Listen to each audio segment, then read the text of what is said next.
रामपुर। गांव में गर्मी का मौसम जब भी आता था, पूरे गांव में दहशत फैल जाती थी। इस बार भी गांव के लोग इसी विषय में बात कर रहे थे। अरे भैया, गांव में फिर से गर्मी कहर बरसाएगी। मुझे तो सोचते हुए भी डर लग रहा है। मुझे भी भैया, बहुत ही डर सा लग रहा है। जितना सुंदर और हरियाली से भरा हमारा रामपुर गांव अभी है, कुछ दिनों बाद जब गर्मी पड़नी शुरू होगी, तब हमारा पूरा गांव जो है सूख जाएगा भैया। और हर बार ऐसा ही होता है। हमें तो सारा दिन सबकी आदत सी हो गई है। रामपुर गांव पहले ऐसा नहीं था। यहां पर हर मौसम में हरियाली ही रहती थी। पर पिछले 20 सालों से जब भी गर्मी पड़ती है, रामपुर गांव में अकाल पड़ जाता है। गांव के खेत खलिहान गर्मी से झुलस जाते हैं। सारे नदी, तालाब, कुएं सूख जाते हैं। लोग पानी की एक एक बूंद को तरस जाते हैं। जानवर भी रामपुर गांव की गर्मी को सहन नहीं कर पाते। वे भी गर्मी में बिना पानी के तड़पने लगते हैं। नहीं, मुझे मत रोको। मैं गांव के बाहर वाले कुएं से पानी लेने जरूर जाऊंगी। अरे मेरे बच्चे प्यास से तड़प रहे हैं। जब उस कुएं में पानी है तो कोई नहाने क्यों नहीं देता? पता है, पूरा गांव सूख चुका है। बस एक वही कुआं है जिसमें पानी है। हम सभी को मिलकर उस कुएं में से पानी लाना चाहिए, वरना हम प्यास से तड़प तड़प कर मर जाएंगे। अरे नहीं नहीं मीरा बहन, हम उस कुएं में से पानी नहीं ला सकते।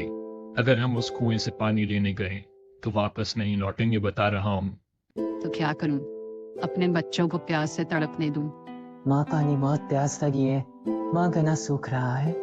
मैं अब नहीं रुक सकती। मैं उस कुएं से पानी जरूर लाऊंगी। मीरा जैसे ही पानी लेने के लिए गांव के बाहर वाले कुएं की तरफ दौड़ती है, तभी चंदन आ जाता है।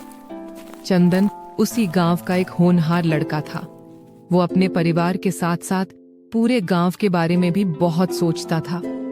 उसे भी हमेशा इसी बात की चिंता रहती थी कि गर्मी आने पर उसका गांव कितना बेहाल हो जाएगा। मीरा चाची रुको, मेरे पास पानी है। ये लो, दीपू को पानी पिला दो। और चंदन, अगर तुम ये थोड़ा सा बचा हुआ पानी हमें पिला दोगे तो तुम्हारे परिवार के लोग कैसे पानी पिएंगे? पानी तो खत्म हो जाएगा। चाची, आप पहले दीपू को पानी पिला दो, बाकी सब बाद में देखा जाएगा। चंदन के पास थोड़ा सा पानी बचा हुआ था। वो मीरा ने अपने बेटे दीपू को पिला दिया। बहुत बहुत धन्यवाद चंदन बेटा, तुम सचमुच उस गांव के बारे में बहुत सोचते हो। तुम बहुत दयालु और अच्छे इंसान हो। धन्यवाद चाचा। मीरा को पानी देकर चंदन घर लौट आया। अरे तू पागल है क्या? थोड़ा सा पानी रखा था घर में, वो भी गांव वालों में बांट आया। अब हम सभी को प्यास लगी है, बता कहाँ से पानी लाएंगे? माँ, मुझे बहुत जोरों की प्यास लगी है। भैया सारा पानी देकर आ गए हैं। अब मैं कहाँ से पानी पीऊं? चंदन तो इतना अच्छा बनता है गांव वालों के सामने। अपने परिवार के लिए भी अच्छा बनना सीख। कोई अपने घर का पानी, वो भी उस समय जब गर्मी रामपुर गांव पर कहर बरसा रही है तो गांव वालों को बांट आया। चिंता मत करो, मैं जा रहा हूँ इस गांव को श्राप से मुक्त करवाने का कोई उपाय ढूंढने। पागल हो गया है क्या? आज तक कोई भी इस गांव को श्राप मुक्त नहीं कर पाया, तो तू कैसे उपाय ढूंढ कर लाएगा? ढूंढने की कोशिश करने में क्या जाता है माँ। और हाँ, मैंने सारा पानी गांव वालों को नहीं दिया था। थोड़ा पानी मटके में अभी भी रसोई में रखा है। कुछ दिन वही पानी पीकर गुजारा कर लेना। मैं जल्दी लौटूंगा माँ।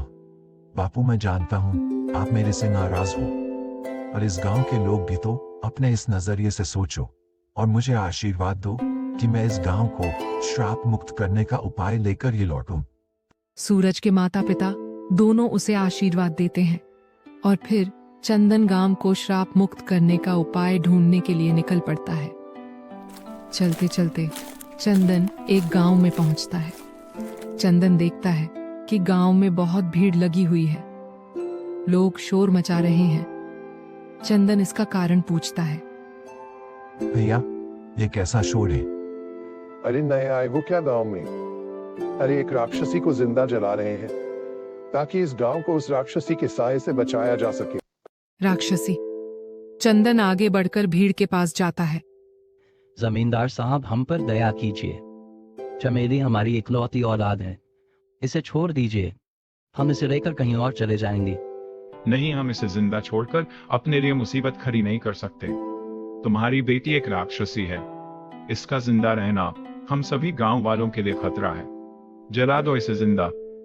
जमींदार साहब रुकिए, आप ऐसे मेरी पत्नी को नहीं जला सकते। तेरी पत्नी क्यों रे? तूने कब इससे शादी की? अरे माँ बाबूजी पहचाना। अरे नहीं नहीं, आप कैसे पहचानोगे? हम दोनों की तो रिश्ते की बात बचपन में पक्की हुई थी, बस 7 फेरे लेने ही तो बाकी है। मैं चंदन पहचाना, आपके बचपन के मित्र रामलाल का बेटा। चंदन चमेली के पिता को इशारा करता है। अरे हाँ हाँ, यह तो हमारा दामाद है। अब मेरी पत्नी को जल्दी से छोड़ दीजिए, मैं अपनी पत्नी को ब्याह कर ले जा रहा हूँ। चंदन ने चमेली को गांव वालों की कैद से मुक्त कर दिया और सबके सामने चमेली को अपनी पत्नी बना लिया। चंदन, मैं राक्षसी हूँ।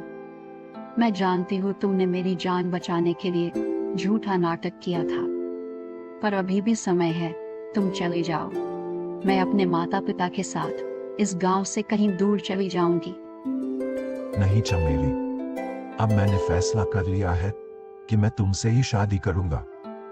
अगर मैंने तुम्हें ऐसे छोड़ दिया तो गांव वाले तुम सबको नहीं छोड़ेंगे। तुम्हें मेरे साथ सबके सामने इस गांव से विदा होना होगा। जा बेटी, चंदन बहुत अच्छा लड़का है, हमारे तो भाग्य ही खुल गए। चंदन चंदन दामाद मिला। को विदा करके अपने साथ लेकर चल पड़ता है।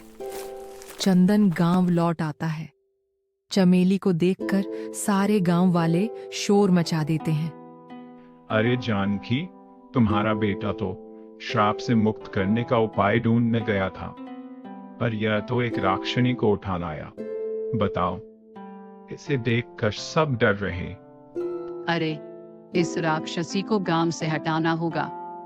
बस कुछ दिन की बात और है, मैं यहाँ से चला जाऊंगा अपने माता पिता और अपनी पत्नी चमेली को लेकर। आप सबको घबराने की कोई जरूरत नहीं है। चलो चमेली। गांव में पानी नहीं था, गर्मी से सब परेशान थे। चमेली चंदन से बोली, सुनिए, घर में पानी नहीं है, मैं कुएं से भर लाऊं। चमेली, यहाँ पानी अभी नहीं मिलेगा, हमें दूसरे गांव से ही लाना होगा।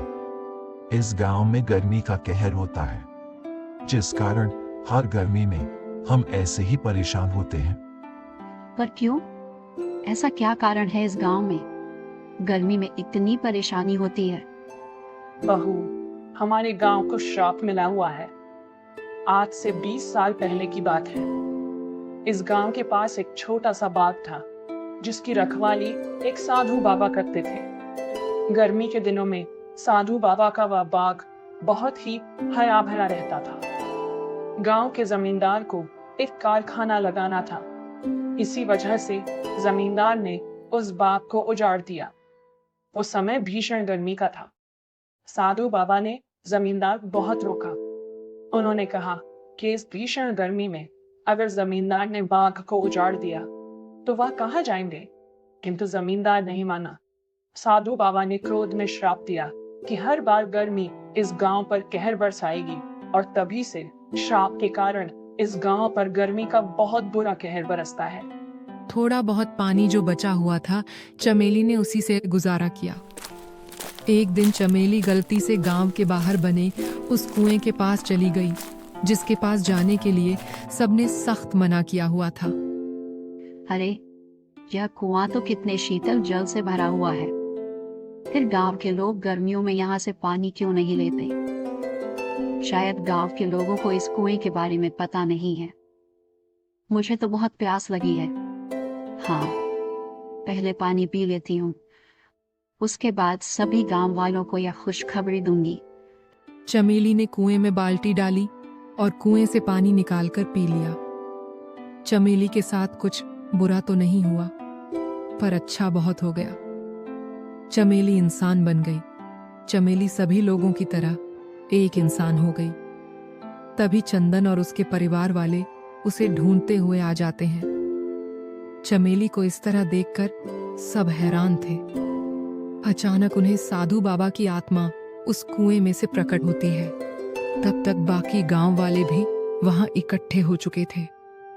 गांव वालों ने मेरा बाग उजाड़ दिया था। उसके बाद मैंने इस कुएं में जल समाधि ले ली। इस कारण यह कुआं कभी नहीं सूखा। चंदन, तुम बहुत दयालु हो और नेक दिल इंसान भी। तुमने चमेली से विवाह करके इंसानियत दिखाई है। चमेली को सब राक्षसी कहते थे, इसका अपमान करते थे, किंतु तुमने इससे विवाह करके इसकी जान बचाई। तुम्हारी उदारता देखकर मैंने तुम्हारी पत्नी को ठीक कर दिया और इस गांव को भी मैं श्राप मुक्त कर रहा हूं। अब से इस गांव में कभी भी गर्मी कहर नहीं बरस पाएगी। इस गांव में हमेशा ही हरियाली रहेगी। सदा प्रसन्न रहो। सबकी खुशी का ठिकाना नहीं था। साधु बाबा के आशीर्वाद से भीषण गर्मी समाप्त हो गई और फिर से चंदनपुर गांव हरा भरा हो गया।